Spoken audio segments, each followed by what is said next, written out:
In the brisk, rain-washed alleys of Rotterdam I lingered, a gentleman of diminished means and extravagant ideas. My accounts in some disorder, my prospects the subject of much animated discussion among certain insistent creditors day after day. Their letters accumulated upon my desk like so many barometric readings before a storm, until it became evident that no ordinary remedy would suffice, and that a more elevated solution, elevated in every sense, must be sought. Thus I turned, with something like boyish delight, to the only instrument of deliverance that remained.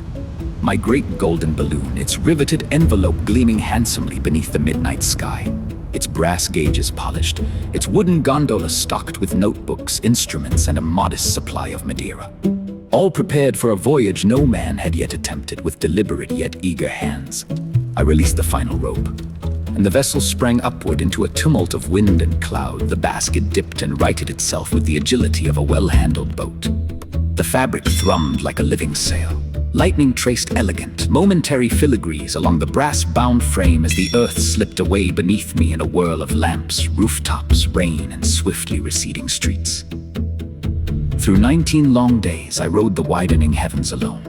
The tempest that had so rudely introduced my ascent soon exhausted its fury, and dissolved into a grand and solemn quiet, wherein the air grew thin and exquisitely cold, so attenuated that each breath became a deliberate experiment, and the very circulation of the blood appeared a matter for calm observation rather than alarm.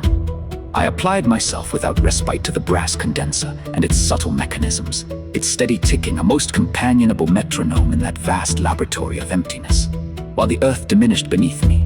First a sweeping curvature at the horizon, then a luminous blue disk delicately veined with cloud, and finally a shining marble adrift in a velvet black expanse.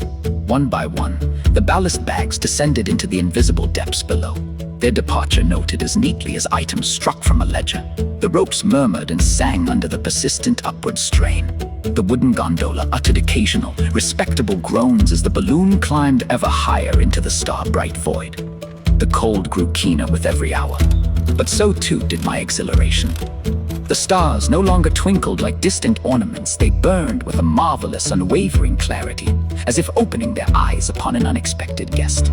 Ahead, the moon expanded from a familiar disk into a vast, contoured world, its craters and mountain chains resolving themselves into astonishing detail until its pale surface filled the heavens.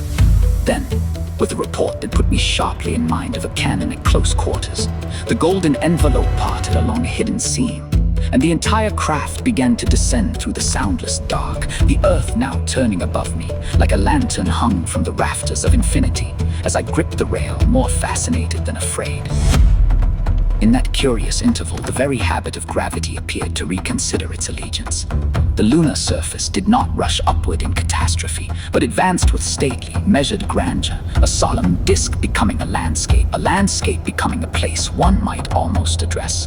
Ash and fine volcanic dust rose in gentle clouds about the basket, as the sundered balloon at last came to rest upon a wide gray plain, so still that my very footfalls seemed an intrusion. There, beneath a sky forever black yet forever adorned with steadfast stars, I established what I may, without undue vanity, term my extraterrestrial residence. No creditors thought to follow my calculations across that celestial gulf. No familiar bell or carriage wheel disturbed my observations. Instead, there is only the exceedingly faint breath of the lunar wind, if such it may be called, stirring the torn fabric and tracing elusive patterns across the ashen ground. I pace these tranquil plains alone now, not as a fugitive from mankind, but as its somewhat unofficial ambassador. And in this vast, unhurried silence, I have discovered a solitude not of terror, but of contemplation, a lofty and enduring quiet in which a curious Englishman may at last take his measurements of the moon and dream, with unabated enthusiasm, of the ingenious journeys yet to come.